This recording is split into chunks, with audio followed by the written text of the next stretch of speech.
Nadiskubre ng kapulisan ng isang malawak na plantasyon ng marijuana sa Kalinga Province na tinatayang nagkakahalaga ng mahigit 10 milyong piso. Agad namang binunot at sinunog ng mga operatiba ang mga tanim na marijuana upang mapigilan ang paglaganap nito sa lugar.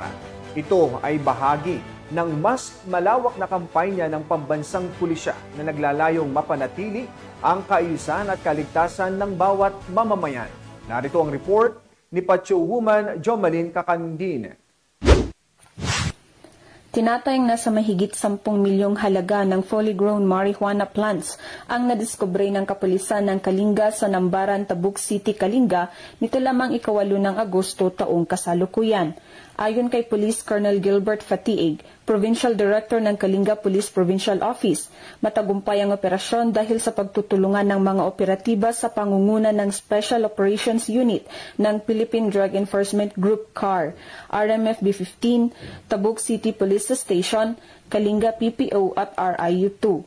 Nagresulta ang operasyon sa pagkakadiskubre ng marijuana plantasyon na tinatayang may sukat na 5,200 square meters na may tanim na 52,000 piraso ng fully grown marijuana plants na may 10,400,000 standard drug price.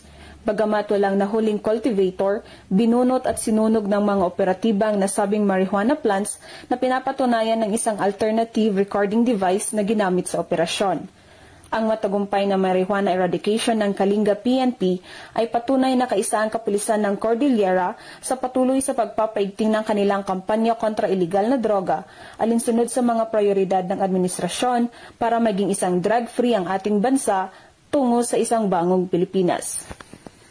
Mula dito sa Camp Major Bado Danguala, Trinidad, Benguet, ako ang iyong PNN correspondent, Patrolwoman Jomalyn Kakanindin, alagad ng batas, tagataguyod ng Balitang Pulis. Maraming salamat, Pacho Woman Kakanindin.